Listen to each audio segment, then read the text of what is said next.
Você já reparou que hoje em dia todo mundo quer aprender candomblé rápido, né? Mas esquece que o candomblé não foi construído assim, tá? Antes de continuar, quero deixar um esclarecimento importante.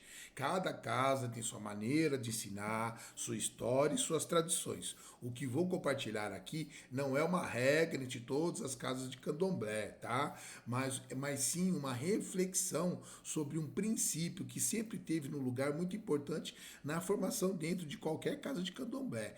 Durante muito tempo, o terreiro foi muito mais do que um lugar de culto, né? Ele era uma escola, era uma comunidade e talvez uma das escolas mais completas que alguém poderia frequentar, tá? Ali se aprendia observando, se aprendia ouvindo, se aprendia servindo, se aprendia no convivendo, né? O seu dia a dia dentro de uma casa de candomblé. Nem tudo era explicado na hora, tá? Nem toda pergunta recebia uma resposta imediata. E isso não acontecia porque alguém queria esconder o conhecimento. Não é isso a questão. Acontecia porque existia um entendimento muito antigo. Algumas coisas só fazem sentido quando a pessoa está preparada para compreendê-la. Tá? Eu gosto muito de usar o exemplo. Você não adianta você ensinar o seu filho, né, de 12 anos a dirigir. Ah, mas ele tem altura, ele pode ter altura. Mas para que uma criança de 12 anos você vai ensinar a criança a dirigir um carro se ela só vai poder dirigir aos 18 anos? Então, por que você vai ensinar uma criança de 12 anos a dirigir se ela ainda não está na época de poder usar aquele ensinamento? E a mesma coisa se prega no candomblé. É o mesmo princípio, tá? Tudo tem o seu tempo. Quem já viveu com um mais velho de santo sabe do que eu estou falando, tá? Muitas vezes o ensinamento vinha enquanto você estava varrendo o barracão, enquanto você estava ajudando ali a organizar a festa, né? Durante a função, durante ali a preparação, a função de uma obrigação. Enquanto se observava em silêncio, era uma forma como os mais velhos faziam cada detalhe, né? Então você ficava em silêncio ali observando como os mais velhos faziam cada detalhe, cada coisinha que estava sendo feita, você observava. Era um aprendizado que acontecia todos os dias e todas as noites, sem pressa, sem ansiedade, sem cobrança, sem hoje não. Hoje vivemos uma outra realidade. A internet aproximou todo mundo, espalhou conhecimento, despertou interesse em muita gente pela nossa religião. E isso é ótimo, tá? Com certeza nenhuma, é de muito valor, né? Inclusive, este canal existe justamente porque acredito, né? Acreditamos que ensinar ajuda a combater o preconceito, né? A perseguição que sofremos religiosos. Então, esse canal é para todo mundo, né? É para todo mundo assistir, né? Mas existe agora, claro, existe uma diferença importante.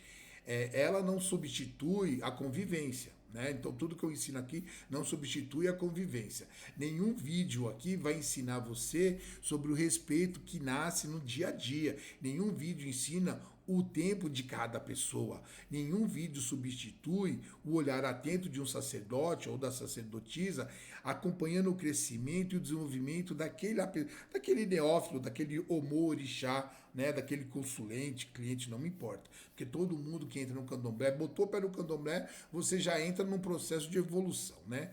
Talvez o maior risco, justamente, do nosso tempo, não seja aprender pela internet, nem é esse o maior risco.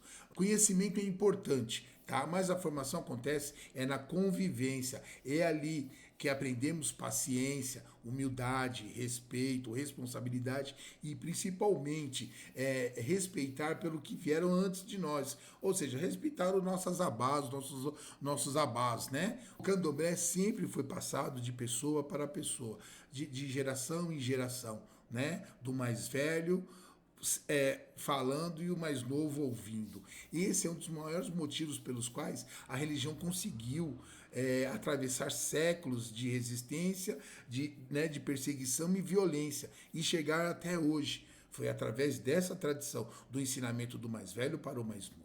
Se hoje temos a oportunidade de aprender um pouco mais, temos acesso, né, a facilidade do conhecimento, porque hoje eu falo para todo mundo, hoje não aprende quem realmente não quer, né?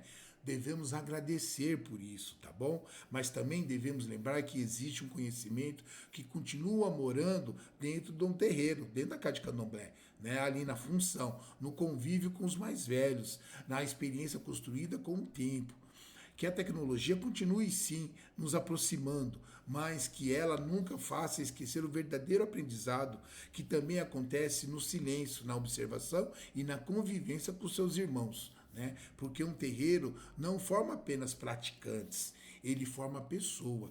Né? Existe uma frase que eu vi dos mais velhos uma vez que nunca esqueci. O candomblé não se aprende apenas estudando, o candomblé se aprende vivendo, se aprende sentindo. Né?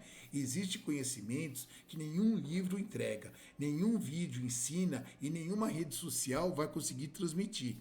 Eles chegam com o tempo, tá? Chega com a convivência e com a paciência. E chegam quando a pessoa cultiva aquilo que os Yorubás chamam de Iwapelê, né? É um caráter firme, humilde, respeitoso e disposto a aprender. Né? Talvez seja o maior ensinamento que um terreiro pode oferecer, né? Porque formar um praticante é importante, mas formar um bom ser humano sempre foi o mais importante. Se essa mensagem faz sentido para você, por favor, curte, compartilha, tá? Se inscreva aqui no canal, tá? E se você teve o privilégio de aprender com os mais velhos, conte aqui nos comentários, tá bom? Qual foi a lição mais importante que você recebeu, tá? Pois quem conhece a sua raiz não se perde nos galhos. Mojubá.